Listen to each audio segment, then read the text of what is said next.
어느 영화인지 모르지만 그 대사 중에 이런 것이 있습니다. 나는 오늘만 산다. 어떤 느낌이 오나요? 야, 이 사람 정말 조심해야 되겠다. 잘못 걸리면 큰일 나겠다. 이런 생각이 드시죠? 그런데 알고 보면 우리들 대부분이 마치 오늘이 전부인 것처럼 사는 경우가 많습니다. 오늘 뭐 하나라도 생기거나 원하는 것을 얻으면 마치 세상을 다 얻은 것처럼 기뻐합니다. 반대로 무엇을 잃어버리거나 또 원하는 것을 얻지 못하면 마치 오늘 세상이 다 끝나버린 것처럼 절망합니다. 오늘이라는 시간만이 아닙니다. 2019년도 한 해가 여러분들에게는 어떤 한 해였습니까? 원하는 일이 많이 이루어지신 분들도 계실 것이고 원하는 것은 이루어지지 않고 도리어 잃는 것이 더 많았던 분들도 계실 것입니다. 우리가 알아야 하는 것은 하루가 내 인생의 전부가 아닌 것처럼 1년의 시간도 우리에게 전부가 아니라는 것입니다. 그래서 우리가 아는 유명한 말이 있지 않습니까? 이 또한 지나가리라. 좋은 일도 결국은 지나가고 나쁜 일도 결국은 지나간다라는 말이죠. 중요한 것은 오늘이 아니라 미래입니다. 오늘이 좋아도 미래가 나쁘면 그 인생이 어떻게 좋은 인생이었다 말할 수 있겠습니까? 반면에 오늘이 나빠도 미래가 좋다면 그 인생이야말로 성공한 인생이라고 말할 수 있을 것입니다. 70년대 어린 시절에 TV를 틀면 5개년 계획이라는 말을 자주 들었습니다. 5년이라는 기간을 정해놓고 이런저런 노력을 아끼지 말자. 그리고 그 목표를 이루기 위해서 우리가 더욱 허리띠를 졸라매고 열심히 일을 하자. 그리고 그 시절에는 그런 목표들이 목표한 대로 대부분 이루어졌습니다. 그래서 그런 기대 때문에 오늘이 힘들어도 미래의 약속을 기대하면서 열심히 살았고 우리나라 사람들이 그렇게 살다가 보니까 오늘날 이런 경이로운 기적들을 이루게 된 것이죠. 그런데 지금 전 세계가 우러러본다고 하는 대한민국의 현실은 어떻습니까? 정치 지도자나 경제인들이 국민들에게 예전만큼 분명한 미래의 비전을 제시하지 못하고 있습니다. 때때로 제시하기는 하지요. 하지만 이 사람들이 말하는 밝은 미래에 대해서 이 시대의 국민들은 확신하지 못합니다. 그러니까 오늘 힘들게 살면서도 미래를 꿈꾸며 살 수 있다고 한다면 오늘이 행복할 수 있는데 그러지 못하기 때문에 오늘 힘든 삶을 살아가는 경우가 굉장히 많다는 거죠. 오늘 본문에서 하나님은 우리에게 미래와 희망을 주는 것이 하나님의 생각이다. 이렇게 말씀하고 있습니다. 다른 번역에 보면 이 말씀을 미래에 대한 희망을 주는 것이 우리를 향한 하나님의 계획입니다. 이렇게 말하고 있더라는 거죠. 그러니까 오늘이라는 시간 그리고 지나온 1년이라는 시간은 하나님께서 계획하신 우리의 미래를 위한 준비 기간 그 중에 극히 일부분에 불과하다는 이야기입니다. 전도서 7장 15절을요. 공동번역으로 보니까 이런 말씀이 나옵니다. 일이 잘 되거든 행복을 누리거라.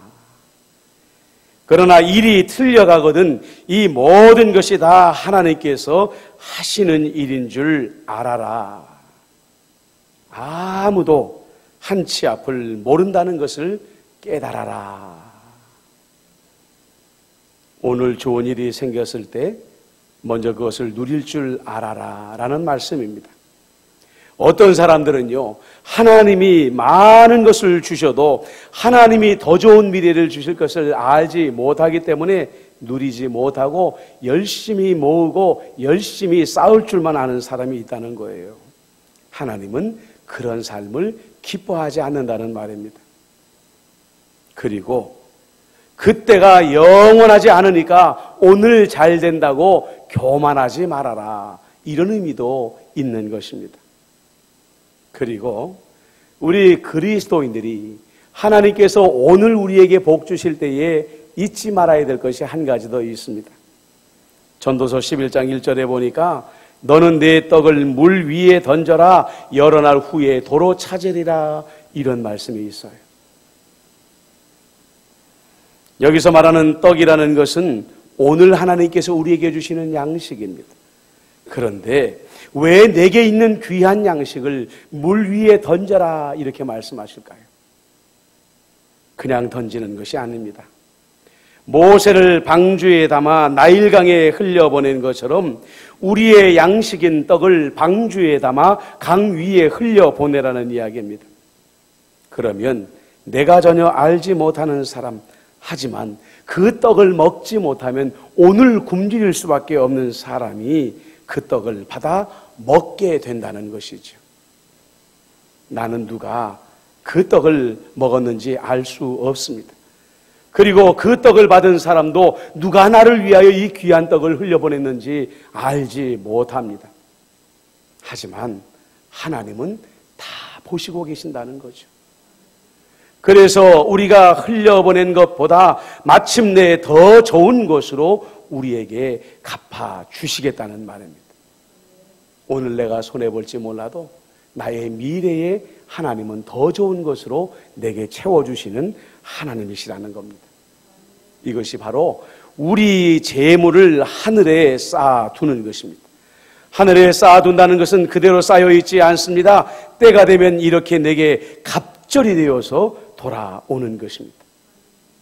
부요할 때, 여러분들 잘 나갈 때 미래를 준비하시는 하나님을 기억하십시오. 행복하십시오. 오늘 즐기십시오. 그러나 교만하지도 마시고 물 위에 우리의 떡을 던지는 일도 절대로 잊지 마시기를 바랍니다. 또한 전도서는 일이 틀려갈 때, 그러니까 우리 삶에 안 좋은 일이 생기고 원하는 대로 삶이 풀려가지 않을 때 어떻게 하라고 했습니까? 개역 개정의 성경에 보니까 생각해라 이렇게 말씀하십니다.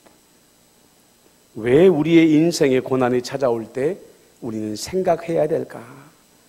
어떻게든 빨리 움직여서 그 고난에서 빠져나오는 것이 옳을 것인데 성경은 생각해라 이렇게 말한다는 거죠. 가장 먼저 생각할 것은 왜 우리의 삶이 잘 풀려나가지 않을까? 왜 우리가 원하지도 않았던 고난이 내 삶에 찾아오게 됐을까? 왜 내가 계획한 일들이 풀리지 않을까? 그 원인을 생각해야 된다는 겁니다. 이스라엘이 바벨론의 포로로 끌려간 이유는 우상 숭배 때문이었습니다. 우리가 하나님 앞에서 이런저런 죄를 지을 때에 우리의 삶에 고난이 찾아오는 경우가 대부분입니다. 그런데 생각해 보세요. 왜 내가 하나님 앞에 알게 모르게 많은 죄를 저지를까? 그 원인을 하나하나 찾아가다가 보면은 결국은 그 뿌리가 우상 숭배라는 것을 우리가 발견하게 되더라는 거예요. 눈에 보이는 우상이 있고 마음의 우상이 있습니다. 그런데 우리가 이렇게 두려운 심판을 불러오는 우상 숭배에 끌리는 이유가 있습니다. 예수님께서 사탄이 양의 탈을 쓴 늑대다 이렇게 말씀하지 않습니까? 사단은요, 우상 숭배를 기가 막히게 변장시켜서 우리에게 보냅니다.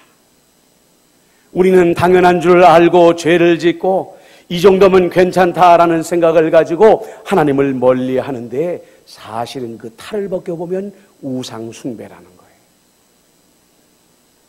오늘 많은 그리스도인들이 이 사탄의 위상선술에 속아서 하나님보다 사랑하는 수많은 우상을 섬기면서 보내고 있습니다. 만약 지난 한 해 동안에 여러분들의 삶이 잘 풀리지 않았다면, 고난이 여러분들의 인생의 문을 노크하는 소리가 들렸다면 여러분들 그 자리에서 멈추고 생각해 보십시오. 나는 지금 하나님 중심으로 살아가고 있을까?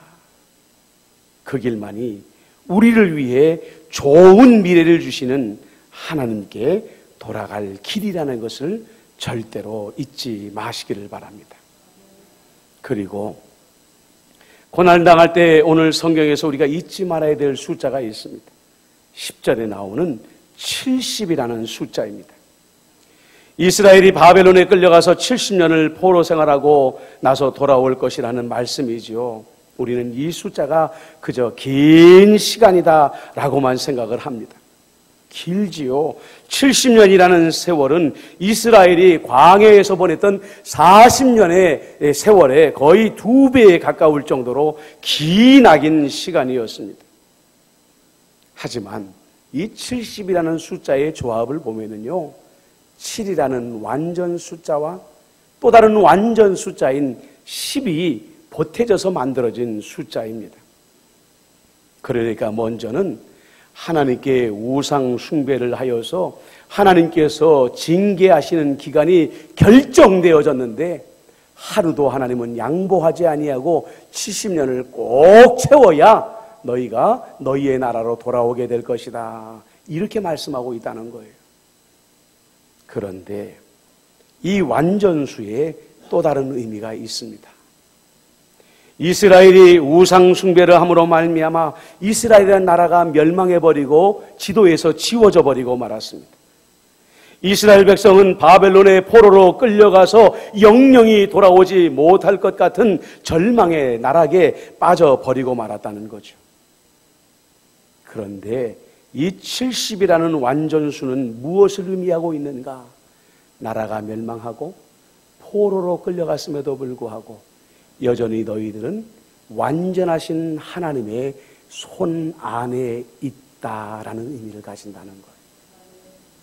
너희가 이 포로가 되어서 바벨론에 끌려갔을지는 몰라도 너희에게 가장 좋은 미래를 주시는 하나님의 계획 안에 너희들은 여전히 머물러 있다라는 것을 의미하는 것이 바로 이 70이라는 숫자라는 거예요.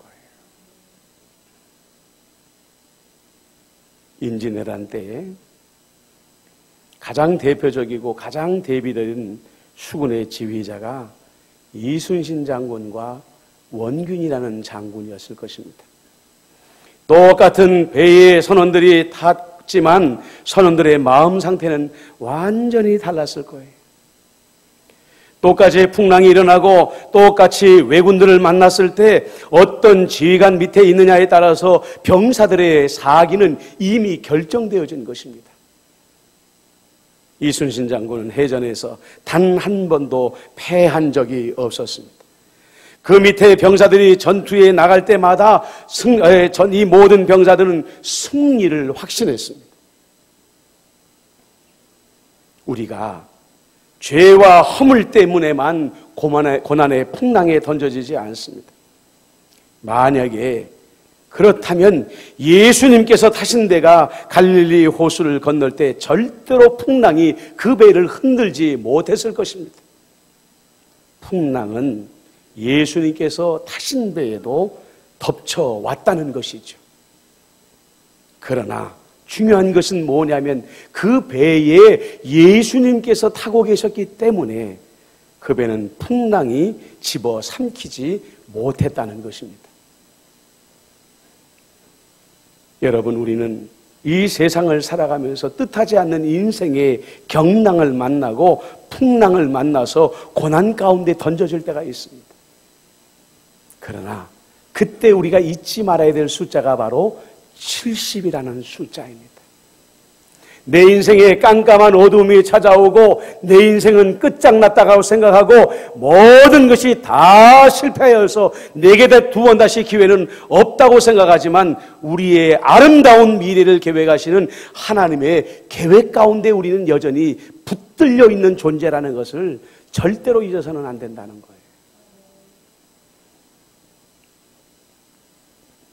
이사야 25장 1절에 이사야는 하나님을 이렇게 찬양합니다. 여러분 한번 저를 따라서 한번 고백해 볼까요? 주님, 주님은 나의 하나님이십니다. 내가 주님을 높이며 주님의 이름을 찬양하겠습니다. 주님께서는 놀라운 일들을 이루시고 예전에 세우신 계획대로 신실하고 진실하게 이루셨습니다. 한 번 더 말해볼까요? 예전에 세우신 계획대로 신실하고 진실하게 이루셨습니다. 그렇습니다, 여러분. 오늘 내 인생이 깜깜하여도 내가 보기에 미래가 보이지 아니해도 여러분들은 여전히 하나님의 계획 속에 붙잡혀 있는 존재라는 것을 믿으시기를 바랍니다. 여러분, 오늘 우리는 2019년과 이별합니다. 좋은 일이 많았습니까? 아니면 고난이 많았습니까? 둘 다 중요하지 않습니다. 우리 미래가 이미 희망의 미래로 확정되어 있기 때문입니다. 여러분, 아무리 여러분들의 삶이 오늘 힘들지 몰라도 이렇게 다짐하십시오. 하나님, 내 미래는 결정되었습니다. 내 미래는 승리로 결정되었습니다. 내 미래는 영광으로 결정되었습니다. 이런 미래의 소식들이 여러분들에게 2020년도에 풍성하게 이루어지시기를 우리 주님의 이름으로 축복합니다. 아멘. 여러분들, 이 시간에 우리가 하나님을 향하여 우리의 소원을 2020년을 바라보면서 아뢰는 시간입니다. 먼저 여러분들, 우리 나라를 위한, 교회를 위한 여러분들의 소망들을 한번 생각해 보십시다. 정말 하나님, 내년에는 하울링이 생기네요. 우리나라가 이렇게 되었으면 좋겠습니다. 우리 임마누엘교회가 이렇게 되었으면 좋겠습니다. 생각하시고 나라와 민족을 위해서 여러분들 간절히 기도해 주시고요. 여러분들 가정을 위해서, 배우자를 위해서, 자녀를 위해서, 사업을 위해서, 직장을 위해서 여러분들 가지고 있는 수많은 기도 제목들을 위해서 이 시간에 우리가 잠깐 한번 기도드리도록 하겠습니다. 기도할 때에 조명을 꺼주시길 바랍니다. 다 같이 한 목소리로 소원의 기도를 하나님께 아뢰도록 하겠습니다.